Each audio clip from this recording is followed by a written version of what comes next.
Shalom and welcome to another in our series of podcasts from Temple Beth Am, a dynamic center for conservative Judaism in Los Angeles.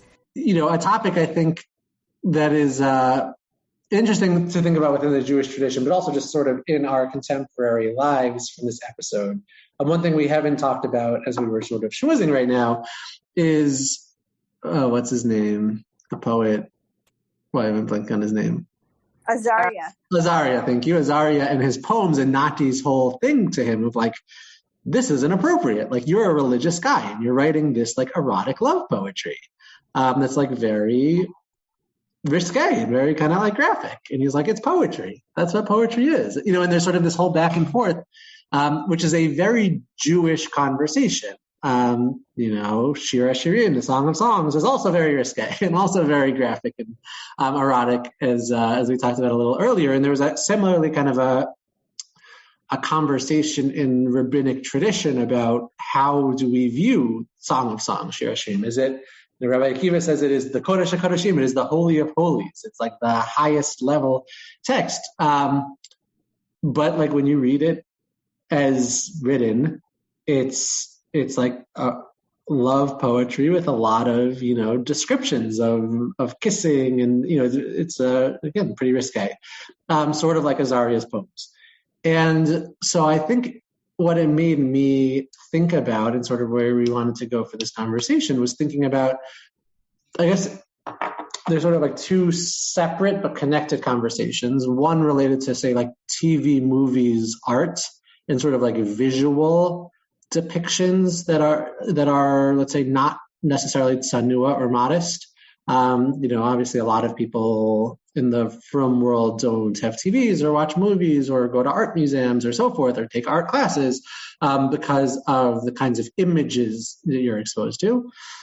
And then there's sort of like a separate but connected conversation about poetry, literature, and so forth, where there's nothing visibly that you're seeing, but you can be reading descriptions of these trysts and sort of sexual encounters and so forth. And you're not seeing anything, but it allows your imagination to kind of create images of what you're reading that, might not be so modest per se. Even Song of Songs kind of can do that. And I think the tension we see in this episode is sort of the role of arts within the life of religious characters, and sort of is there like a responsibility if you're religious to hold off, sort of stay away in some ways from aspects of the arts and even creation of art if you're an artist, if you're a poet, because it's not sanua, it's not modest. So that's kind of the direction I wanted to to open up in this conversation. And of course, as I said, you see sort of Nati and Azariah debating this, and Azariah is like, what are you talking about? Like, there's no contradiction between being an artist. This is like, it's art, it's poetry. Nati doesn't feel the same way. So I wanted to a little bit bring that in and also kind of bring it into modern life and sort of where we draw lines about what we watch, what we don't watch, what we read, what we don't read, because it's sort of, we feel like it's, it's sort of immodest or sort of inappropriate things to be thinking about or seeing and so forth. So I just want to say everything is a great discussion. This is a great discussion. But when I saw that, I really saw it more as Nati being upset with him talking about it was his girlfriend, and Azariah doesn't know they're dating, I think. So that's a whole other issue, which I think is a little deceptive. But like, here it is, all these sexual poems about the girl now he's dating. And right. I think that is actually what was really bothering him. For sure. He doesn't care about the religious thing. Of course not. No, it's just an excuse. And it's sort of, the excuse is like, but yeah, look, for Ruud as well. Her boyfriend is writing these erotic love poems about his ex-girlfriend and then leaving a copy by her door. Like, right? So obviously that's sort of in the context of the episode, but it sort of brings up this larger point, at least the way that Nati's framing it, whether or not he actually believes it, of like, you shouldn't be doing this. And Azariah's like, this is what I do. This is my profession. What are you talking about? So I think it's just sort of an interesting, to me, question that we have in our lives. Do we draw such lines? Do we limit ourselves in what we take in artistically because of our norms of modesty? Yeah, Karen. But then, Nati at the end, when he was talking to whatever her name is, where he was repeating the poem, the new poem, and he thought it was wonderful. That you reckon with me and I'm in Africa, whatever that whole poem thing was. Yeah. You're saying that the poem he wrote for Re'ut's. You're saying that Re'ut thought it was great. Nati did. Remember at the very end? What? Yeah, I was going to say Nati also thought it was great. Yeah, at the end when he was talking. When he was talking to Tehillah about it. Right, neither of them are poetry. As long as it wasn't about her, he was okay. Interesting. And for Re'ut, as long as it was about her, she was okay. It doesn't matter if it's a good poem. But then also it was interesting because, first of all, the Re'ut poem wasn't sexy like the Tehillah poem was. Right. But also, in the end, he didn't feel anything. And he even told Re'ut at the end, the poem's not good and I don't love you. Right. So, so it sort of kind of circles back to that idea about art and passion and intensity and all that stuff. Yeah, and he was like, I came up with something, but like it wasn't good because I don't actually feel passion towards you. And like this guy was right, You're boring. The poem was boring. That's what the guy says. That's what Berger says. And then he's like, yeah, Berger was right about everything, So it's sad, but it's sort of like, he's like, yeah, you're right. It wasn't very good. For Nati's like, yeah, it's great. Again, I think you're right. Because it's not about Tehillah, Nati's fine with it, Rebecca and Leonard. Yeah, it was interesting, the Re'ut poem, when it said in the English subtitles about, coming to do a reckoning, it was the word cheshbon, which is like accounting business. So it was kind of like a play, I guess, on what she did for a living, that it was coming to do an accounting, but you're coming to do a reckoning. And somehow in the English, it took on a different meaning. And then it was interesting because Nati really liked it and thought it was excellent. And then Tehillah said that it was too exposed. It was exposed. It exposed her too much, or someone was exposed, and so she thought that it was too exposing, too erotic, too revealing. So she thought the Re'ut poem. She had kind of the same reaction that I think Nati had to Azariah's poems about Tehillah. So it was kind of a reversal. And then interesting that she doesn't feel that way about the poems about her. She doesn't feel exposed in all these poems about her that are, much more erotic, it seems like. So it's sort of interesting to note that. It's about someone else, And maybe Tehillah's feeling that jealousy a little bit. That, we were talking about Re'ut and Nati feeling before. So that could be part of it. Okay, Norm and Rachel have a few hands up. I just wanted to say that, Nati says he approves of this or he doesn't approve that. None of these people are models of moral consistency, but Nati especially is not. Sometimes he may understand a poem, sometimes he may not, sometimes he's offended, sometimes he's not. But it's very much, I think, trying to influence people or please people. And I don't think of his statement, I like or dislike something, as being necessarily an embodiment of sincerity. Right. Yeah, I think we've seen with Nati always that he sort of explains things in ways that aren't actually what he's feeling. He'll justify, or like when we're talking about this as a religious person, you shouldn't be doing this. It's like, it has nothing to do with that. It's sort of his way of trying to get people when he's feeling jealous or feeling angry or feeling whatever, I wanted to add in that Azariah telling Re'ut he didn't love her is, in my view, the best quality I've seen about Azariah so far in this series, because he seemed to me to be like lots of bluster, and he writes poetry because it's an excuse to drink a lot. So I have not been impressed with him at all as a character. And finally he does something honest. And so I want to give him credit for that. Mm-hmm. Yeah. Eileen, were you about to say something? No, I was going to say I find him a very repulsive figure. He's not the most likable guy, you know. Anything genuine about him whatsoever, and I think he's all bluster too. I was glad he told Rose that, and I know it upset her, but it was the best thing for her. And it was pretty clear that he didn't really get feelings for her too, right? He just wanted money. Yeah, I think that's true. You know, and it was sort of like, okay, here's another, you know, female, right? I think she's not a replacement for Tehillah. He like had passion for Tehillah. So it's like, okay, it's someone who's like, nice to have around and, you know, is willing to subsidize my work. Like all these things are like nice, but he clearly doesn't have stronger feelings for her. Right. Not sure he was really interested in losing his meal tickets. I think you're right about that. But yeah, it's true. He might not have been so forthcoming if not for being a little bit drunk.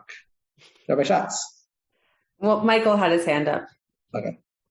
No, I was just going to say that I was typing here that it's clear to me from the beginning all Azaria wanted was the shekels, beginning and end, from root. Yeah. Yeah, I mean, I think that I think that there's something about that kind of relationship that is actually more, I think, common than people recognize. Maybe not so much in terms of the money piece, but I think that when it's very clear to Azaria that she likes him, right? Like it's a very known fact. There's no hiding that. And he's basically taking the whole relationship for a ride because it's also enabling him to do things that he didn't have the ability to do before when he didn't have someone interested in him or kind of helping him along or supporting him or holding his hand or, you know, it's easy to feel kind of swept up in emotion when you know that someone cares for you, even if you don't care for them back, because you're being taken care of. So like, this is great. Someone's cooking for me. And so, well, she doesn't cook for him, but someone's taking care of me and someone's paying for me to do what I want to do. And maybe I do have feelings for you because you're taking care of me. And I mean, that's obviously not a healthy way of being in a relationship, but I do think that it's, excuse me, it's a type of abusive relationship that he feels very comfortable being in because he's getting what he wants. She gets to think that he likes her, loves her, and they just continue on. Interestingly, what I thought was so fascinating about their relationship at the end of this episode was that as soon as she dropped him, she became so much more productive again in her own life because now she didn't have to worry about taking care of him anymore. As soon as she knew that she was no longer responsible for his behavior, she was a much more productive human being. And I think that there are many people probably who can speak to types of relationships like that, that once you're able to feel like either you are being taken care of, or at least you're in a relationship where you're taking care of one another, or you're rid of the person who was using that from you, you're much more able to take care of yourself. And I was going to make one comment on that. Great. Yeah. Sort of, I mean, I think that the Re'ut piece was very interesting at the end. You're reading it as like, oh, she became more productive. I think the way I would read it is she is sort of like, forget about emotional stuff. I'm just like gonna ignore all that and just dive in full force into work so I don't have to think about what I'm feeling. right? Which is like often the thing that people do. When like emotional things are hard is sort of like, okay, I'm just going to like dive in full force into work and just distract myself from what I'm actually feeling by going all out in, in sort of like, so I don't know. I mean, yes, she's being more productive, but it's also, it's sort of a defense mechanism to prevent her from grappling with what she's actually feeling.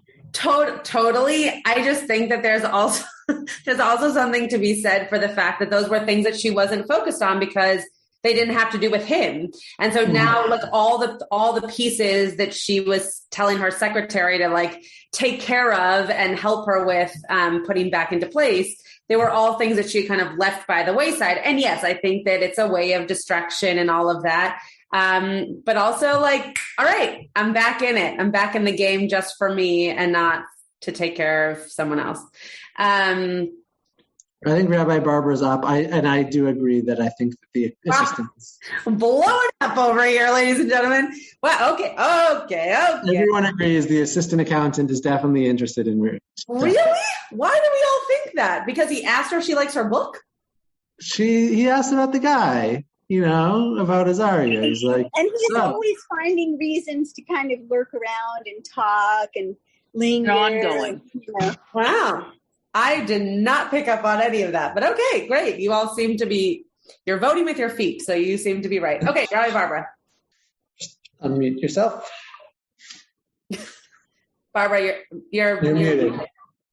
Okay, this whole episode for me was really, there was a lot of tension and there was a lot of sorrow. And I began by thinking really about Nati and Tequila, that he walks on eggshells with her, or she walks on eggshells with him. Nobody is really being their true selves, because when he gets upset, then she backs off. And when she gets upset, then he wonders if it's about him. And it's very tension filled. And the other piece that I just want to throw out now, first of all, I agree with Rabbi Schatz about the, I'm sorry, I lost my thought. But the one thing I do want to say is, I think that when Amir goes to the yeshiva, it's just painful beyond belief. And it's a real growth experience for him because he's able to deal with something that's been hanging around for apparently a long time. Yeah. Well, I think part of what the other Rabbi Pernick and I spoke about last week is that, there's a certain kind of stereotype also that he's supposed to be in yeshiva, right? Or at least Yifat thinks that he should be in yeshiva, and it's really not what he wants to do. He's really not interested in that. I think he's interested in learning, but it seems to be that there are other things that he's interested in professionally doing. And I think you're right that, bringing in that parallel story of him as a teenager shows that there's also just a lot of angst around being in a yeshiva. And what it meant for him to go back into that kind of milieu, right? And back into that kind of situation where he was going to be learning all the time and potentially not the best person in the room, or maybe was the best person in the room, but wasn't getting the kind of credit based on what he looked like or what his background was, or the fact that he wasn't popular, whatever that angst was for him. But, it seems to be that he's kind of being forced to have an identity that he doesn't actually have, based on the stereotype of his sect of Judaism. Right. And I really get his wanting to go to the farm. Yeah. He needs to get away and clear his head.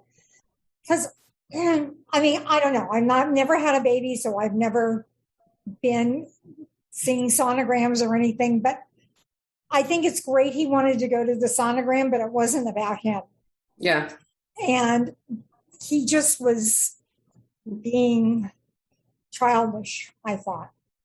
Oh, interesting. I actually felt really bad. I've also not had a baby yet, but I felt really badly for him in that moment, because I think that It reminded me, for those of you who watch Friends, it reminded me of an episode in Friends where he can't see the baby. It's a much smaller baby at that point. She just found out she was pregnant, and is Rachel and Ross. And if you've never seen Friends, I just ruined a lot of the series for you, so I'm really sorry. But they go in for the sonogram, and he can't see anything, she can't see anything, sorry, and he can see it, and she starts lying that she can see it. And then the doctor leaves, and she starts bawling because I can't see the baby. But I really felt bad for him, because I do think, similar to what Lisa just said about the little lamb, him being lost like a little lamb, I think he's trying to, both physically and metaphorically, like, look for the thing that's going to bring meaning to his life. And he can't find this baby in the sonogram. Meanwhile, I wanted to be like, sir, it's right in front of you. It was right there. It's so obvious right there. But he really couldn't find that thing that's supposed to now bring meaning to his life. And I agree that, it kind of became a little bit more about him than maybe it should have. But I don't know. I felt bad. I have a soft place in my heart for him. And I felt badly that he couldn't see what was going on. Denise. So I felt like when he saw the lamb, because in the chat, there was something about the lamb and that he's lost, like the little lamb. I kind of took it as like a metaphor, because that was one of the signs that Moshe Rabbeinu was Moshe Rabbeinu, that he cared about every sheep, and he carried back the little guy that was lost and stuff. He's a Nav Mikol Adam, right? He's more humble than anyone else, right? Yeah.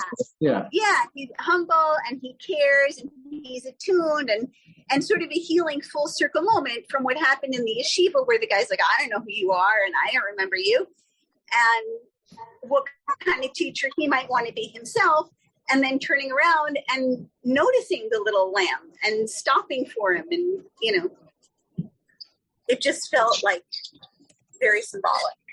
Yeah, it was a really beautiful moment. Rabbi Pernick, did you want to go back to your topic of inappropriate poetry? Sure. I mean, we can go back. I'm glad that people laughed when I just said that, because that wasn't actually your topic, but that kind of. No, I mean, yeah. I mean, I think all of these things are interesting. I'm always happy to have the conversation go where it goes. Yeah. Do you have anything to say about inappropriate poetry or literature, Rabbi Schatz? Do you draw? I was saying before, like, I remember, this is not poetry, but I remember, like, when Game of Thrones was on air, and one of my roommates in the city, like, watched Game of Thrones, and he asked if I watched it. I was like, no, and he was like, yeah, it's probably better, because it's like, you're in rabbinical school, like, you probably shouldn't be watching that. It's sort of like those questions of, like, do you draw lines in those ways, whether related to, You're asking me?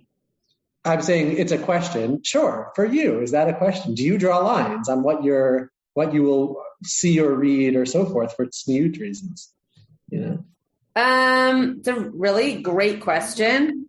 I don't know that I've ever been in a situation where something's been presented to me that would be so inappropriate that I wouldn't watch it or wouldn't read it. Or I think that because I studied music, and, like, there's a part of me, a very large part of me, that I guess would call myself an artist, though not a visual artist, and not someone who's in film or anything like that. I do recognize the argument around just exposing yourself to art and not over-sexualizing, for example, like the human body. If you go to like a museum that has paintings or sculptures of the human body in the nude, like, I don't find that to be inappropriate or not tznius. I think that is an art form that shows expression of the human body. And then there's a boundary, right? There's also ways of seeing the human body depicted in really inappropriate ways. And I don't know that I've, again, as I kind of started off by saying, I don't know that I've ever put myself or been put in a situation where I felt as though, as a rabbi or as a rabbinical student, or really just as myself, that something has been so inappropriate that I shouldn't be in the room. So I don't think so. I mean, I didn't watch Game of Thrones just because it's not my kind of TV, not because there was like sex and violence. I watched Bridgerton, which had tons of sex. So, I think there are types of entertainment that in modern day is going to have a sexuality and depictions of life that I wouldn't, put on my bima, but I don't choose to not watch those things because of my rabbinic status. That might not have been a very exciting answer. No, it's good. Actually, I have two things to say. So one was, some of you might have been there, New Orleans people, like on Tisha B'Av, we were watching this movie, Uprising, which is a very long, it's like really 2 movies, but about the Warsaw Ghetto Uprising. And I didn't watch it before we screened it. And, we were watching within the sanctuary, and it's about the Warsaw Ghetto Uprising, but like there are scenes that are a little bit more, let's say, risque than if I had known, I was like, I don't know if I would necessarily show this in shul. But obviously it wasn't a sexual thing. It was, about sort of the story of the Warsaw Ghetto, but still it was a thing that at least I was like definitely conscious of. The other thing is, since my dad just popped onto the call, and I think this week was the week of the Sports Illustrated swimsuit issue, right? And which I've always sort of like, they say, if you don't want that issue, send a thing saying you don't want that issue. So I always send a thing saying it's not that issue. And there's always like clergy people writing letters about how like, oh, this is a terrible thing. And my dad once wrote a letter to the editor of Sports Illustrated about how Jewish tradition says you can say that if you want to. I'm very thrilled that my son remembers my stories. Classic stories around the Seder table. So it was in the fairly late 1970s, and I was visiting my grandmother in Fort Lauderdale. Everybody should have a grandparent in Florida, of course. And it was December. Not right now, Rabbi. It's dangerous down there. That's true. Right now, you're absolutely correct. Right now, you're correct. So I think it was actually February break. Anyhow, so I wrote a letter because, as Josh said, you always get the very fundamentalists. If I wanted pornography, I would read Playboy, or whatever, cancel my subscription, all that. So I alluded to that, and I said that the Babylonian Talmud presents a very different view of feminine beauty. And I did change the wording of the Talmud slightly because it referred to the rabbis who were sitting among the ruins of the temple and they saw a beautiful pagan woman. I did not write pagan woman. And if I remember correctly, they looked at her and they exclaimed, Ma rabuma secha Adonai kulam b'chochma asita, how great are your works, O Lord, in wisdom you have made them all. And then I said, and to that I can only add amen. And I got a call from Sports Illustrated. They wanted to verify that this was, in fact, accurate and da-da-da-da-da. And I told them, it definitely was. This is before the internet and, look things up. So, yes. That's a great story. I will just, as the female on this panel, I will just say that I think there's like a very fine line between saying that something is being sexualized and something is showing a female body in a different way than one might want to see in a tznius community, right? And this is not actually in relation to the story, more in relation to what Rabbi Pernick was saying beforehand about clergy saying that they don't want the addition at all, right? I think it's one thing to say you're not going to, and these are extremes, obviously, but it's one thing to say, I'm not going to watch a TV show that has lots of sex or pornography. It's another thing to say, I'm not going to look at art that shows a woman undressed, or I'm not going to read poetry that talks about the female body. I think those are maybe not in the very frum world, or even I would just say religious world for all religions, right? I think that the more extreme version of that is that you wouldn't want to hear anything about a body being sexualized. But of course, in modern day, we're trying to allow people to show expression in moderation around their bodies and how they dress and all those things. And so I just want to put that into focus, that I think there's a fine line there in between. And I actually didn't hear Azaria's poetry as sexually as it was being depicted in the episode, nor how we're depicting it right now. I mean, talking about ankles and eyes, like I understand what they were getting at, but I don't know if that's really what he meant. And I don't know if that's really what's going on in the poetry. So anyway, I just wanted to say that. Okay, Rebecca or Leonard, and then Rabbi Pernick.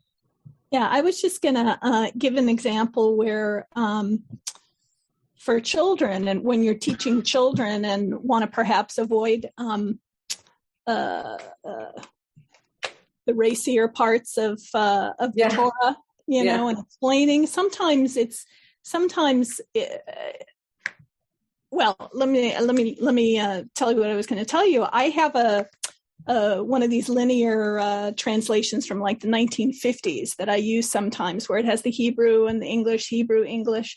So I was studying with a group, and we came to the part where it talks about you shall not lie with your mother, you shall not lie with your sister, that whole thing about who not to have relations with.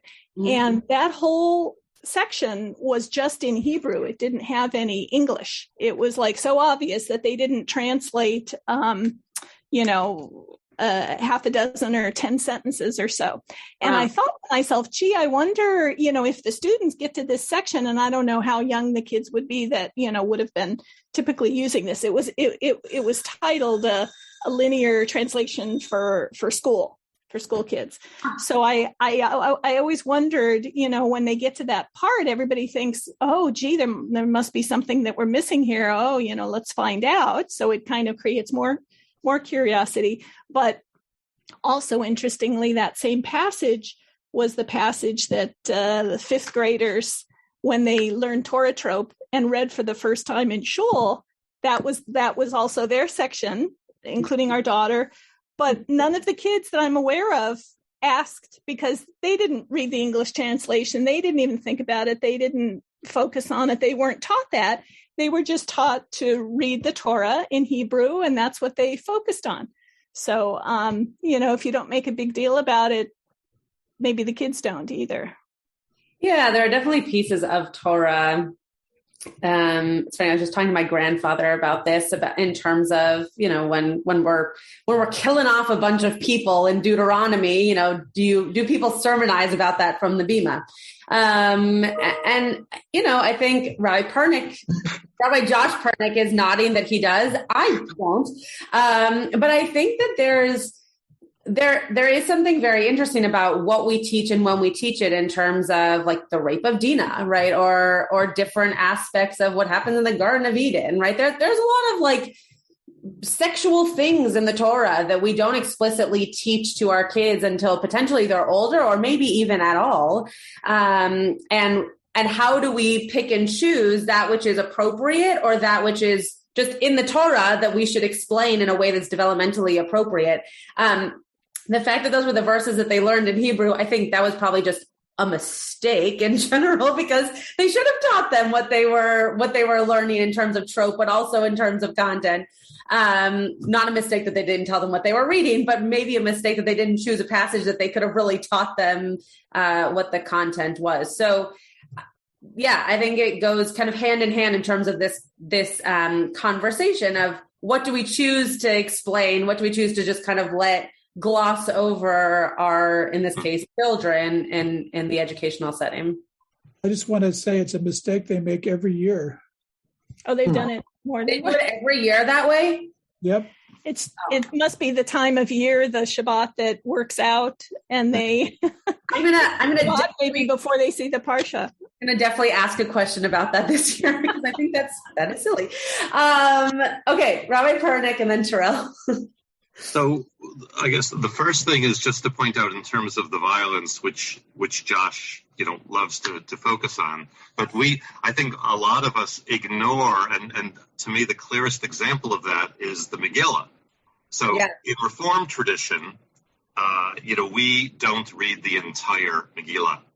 And I think for a lot of people, the Megillah ends with Haman and his sons being hung, and Mordecai becomes prime minister, and they live happily ever after. But there's a lot of bloodshed that comes after that most people don't even know, because that's where we end. And, of course, there still is that order to kill the Jews, and there's a big war, and there's a lot of killing, etc. But the other part I wanted to talk about was just having to do with the female sexuality, etc., and that is the fact that we've seen in many Orthodox publications where it's not even a question of women's bodies, where they would remember that very famous scene in the war room with Hillary Clinton, etc., and they just eliminate the women. Yeah. Totally. Yeah, for sure. Images are just erased. Yeah, Rabbi Pernick, your son, and I, when we were at one of our APAC conferences early on in the fellowship, there was a whole presentation around different education that was happening. I don't remember where, but the whole point of it was this is not good education for the Jews, basically, was the thesis of the presentation. And I won't share like who was doing the presentation or how or what kind of was the outcome of it. But one of the things that you saw in kind of the PDF pictures that you saw of the curriculum was that the women's faces were blacked out so that you weren't seeing any women. And again, like that sexualization is not just like the sexualization of a body, but also just knowing the existence of a woman. That wasn't the point of the presentation. I just happened to notice that. But it is a part of what we're seeing in like very, very Haredi and, right wing educational materials as well in terms of sexualization. I mean, I actually shared a little bit earlier, a piece that was talking about sort of Shir HaShirim and the way that it was actually an article in the London Jewish Chronicle by a rabbi who was kind of complaining about the way that even like liturgical poems like Shir HaShirim are often so brutally butchered in their translation to sort of retranslate in line with the traditional rabbinic interpretation of it being about God and Israel, to where like it's not readable as a poem and it is not a translation of what it says, and saying like, this rabbi was like, I teach my students Shir HaShirim because I think it teaches about healthy relationships, and it's like a way of, for middle schoolers or high schoolers, like talking about relationships and talking about courtship and, all this kind of stuff. And he's like, it's, there's of course, there's like the downside when you're just trying to sweep all that under the rug. It was actually interesting. He talks about the difference between sort of Sephardi and Ashkenazi communities and sort of, because Sephardi communities were living in Arab lands where there was sort of a tradition of poetry that was sort of mixed piety with, eroticism in certain ways. So like Jewish poetry of that era in that area, similarly kind of, like a lot of like this, the Kabbalists in Sfat, there's a lot of sort of stuff that sort of mixes piety and sexuality in certain ways. Whereas I was talking about how Ashkenazi Jews were in Christian lands, because Christianity in so many ways sort of, original sin, sexuality is bad and so forth, Jews in those lands kind of took that same idea and in some ways then took it to the extreme of like totally staying far away from anything that could be read as sexuality. But it's sort of a cultural difference between those, kind of Sephardi and Ashkenazi communities. Terrell and then Denise. All right. I definitely know growing up, we talk about certain sections, the story of Onan spilling his seed on the floor in Genesis. We covered that never as kids. Like they casually jumped over that chapter and that whole section. In fact, everything dealing with like Jacob and Tamar, but definitely the spilling the seed on the floor. It would have been really hard to explain that one to kids.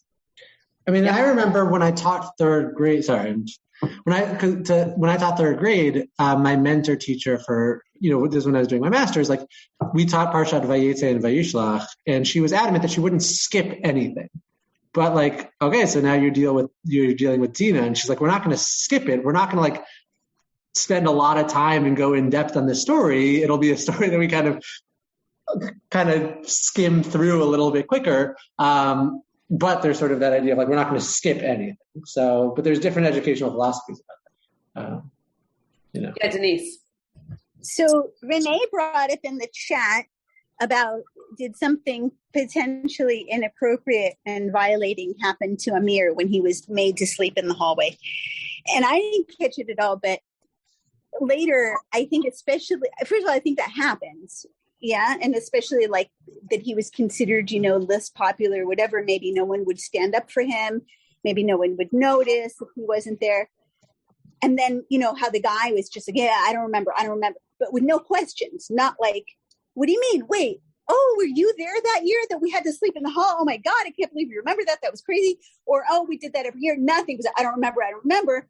But when someone's not curious, they do remember generally.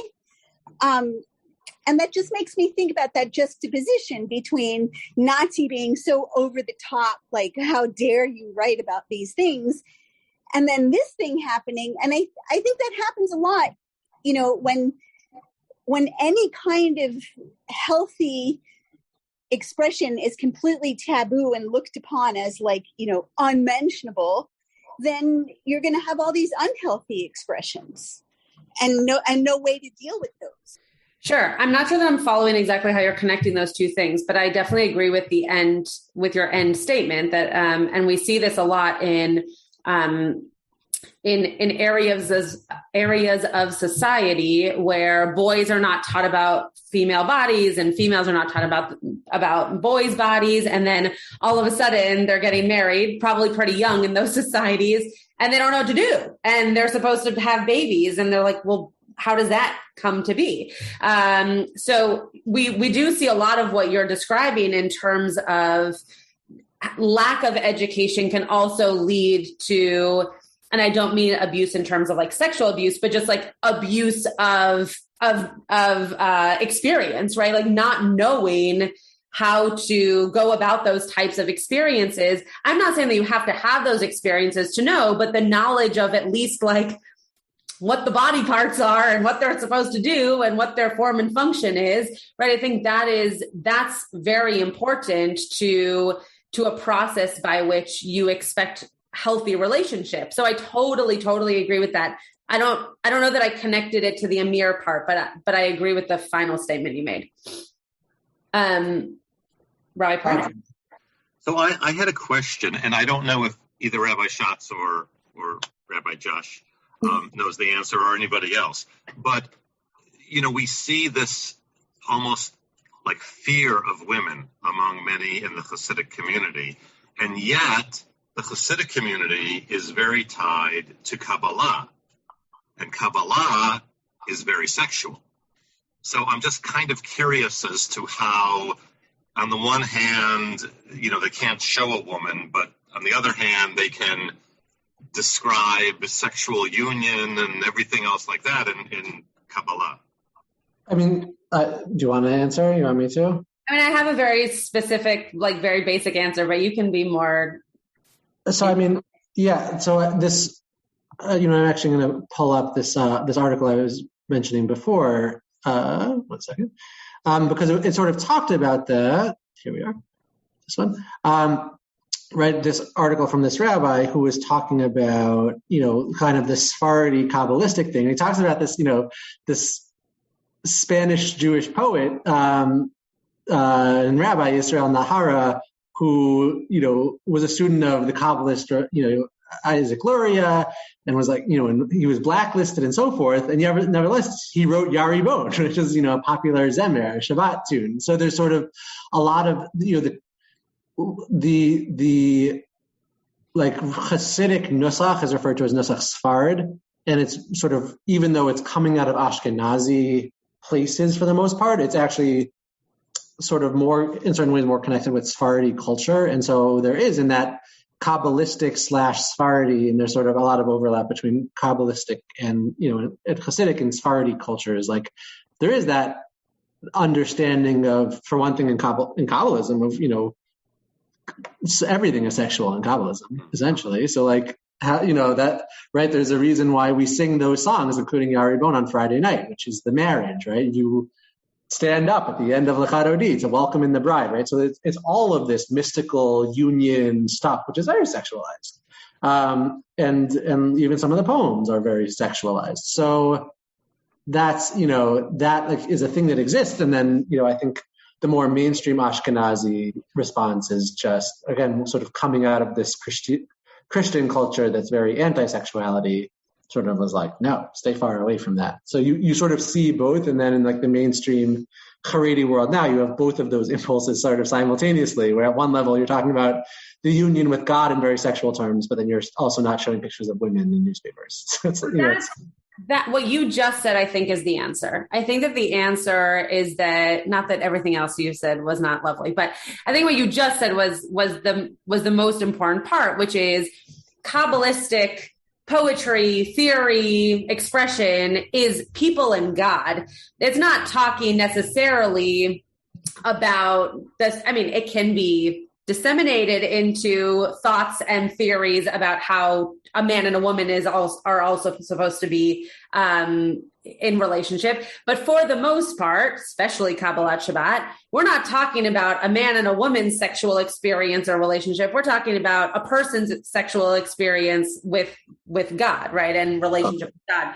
So I think that that's a very different reality and connection, using both meanings of the word connection there, than talking about a man and a woman having sexual experience, which to the Haredi, Hasidic, whatever world would see as much more inappropriate than imagining yourself having a union with the divine.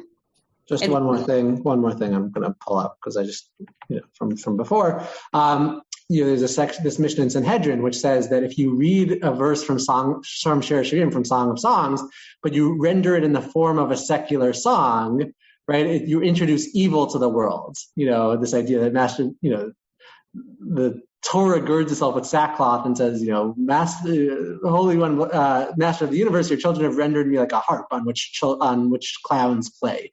This idea of like, if you take this erotic poetry, which is understood to be about God and Israel, it's holy of holies. But if you read it as just pshat erotic poetry, it's terrible, and you've introduced evil into the world. So it's sort of like, you can be as erotic as you want when it's about God, but not about. This has really nothing to do with this topic, but it reminds me of the most recent tshuva about using secular music to daven, like using like a Leonard Cohen song, for example, to sing one of these psalms. The Rabbi, you just said? That's what Avi Weiss always refers to Leonard Cohen as, the Rabbi. Yeah.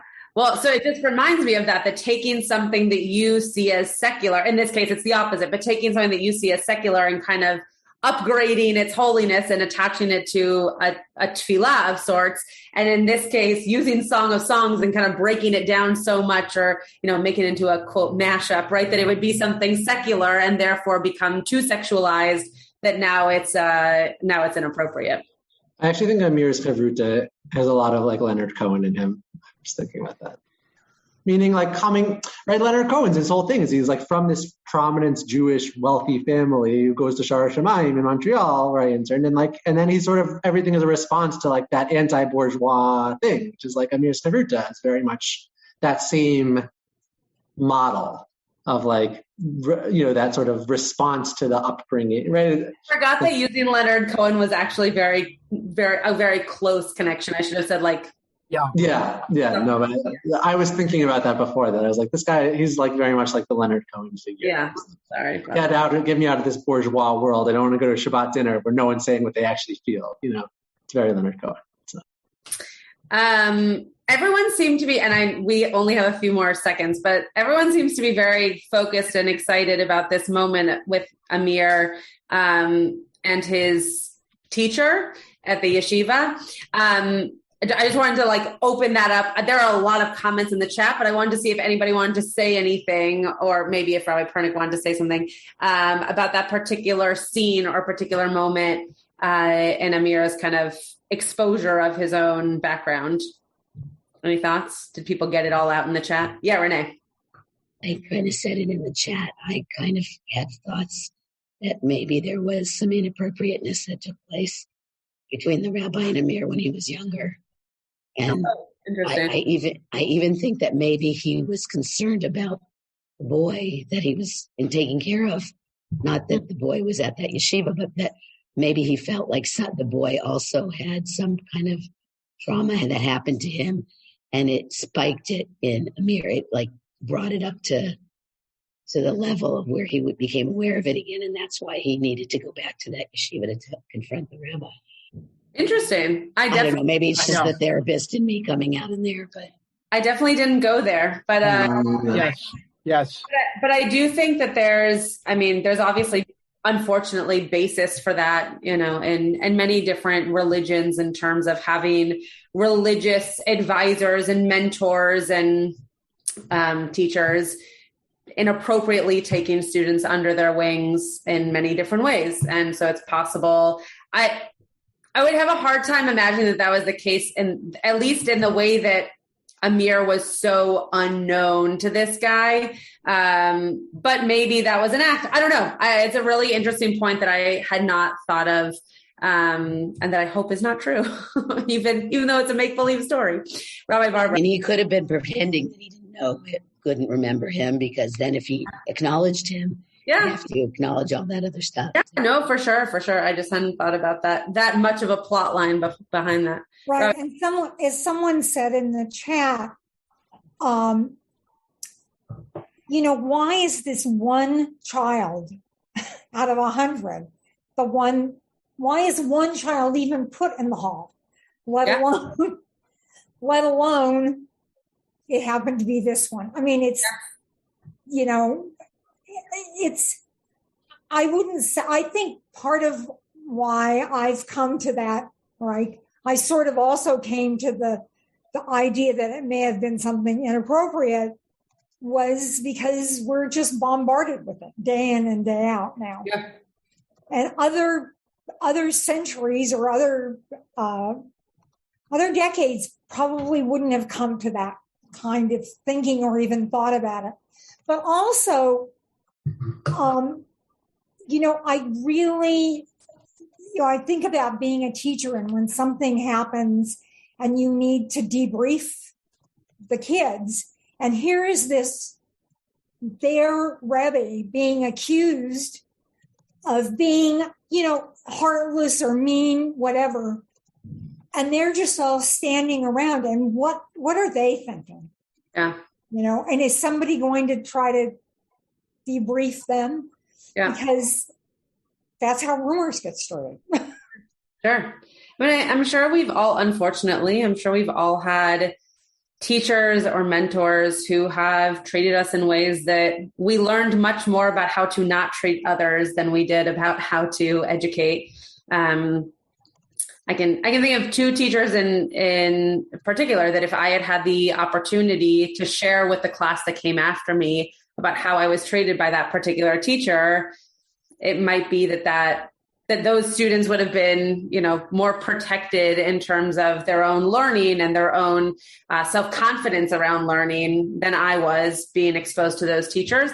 And as a teacher myself, I think I'm a better teacher for having bad teachers because I know how I don't want to teach and how I don't want to treat students. So yeah, I know that's not the extreme that you're talking about, thank God, for my own life, but I do unfortunately think that is happening in society, and I hope that that's not what Amir was alluding to.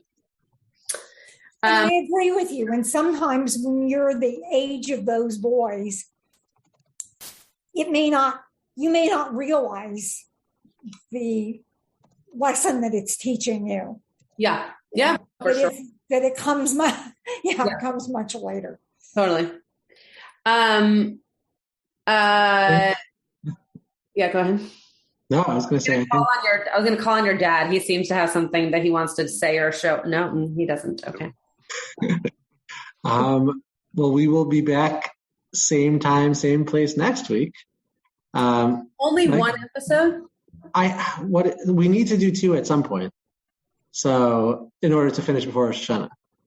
So it can be next week. So the thing about, you and I can talk about this offline. We will let everybody know. I think next week we should do 1. Oh. I think. Because I imagine there will be another. Yeah, I think so. How about you and I talk about this offline and we can let everybody know? So that's a good idea. Okay, great. Lovely to see you all, and have a great day. You have been listening to another in our series of podcasts from Temple Beth Am, a dynamic center for conservative Judaism in Los Angeles. If you enjoy these podcasts, we invite you to write a review on the Apple Podcast site or wherever you get your podcasts. For more information about Temple Beth Am Los Angeles, go to tbala.org.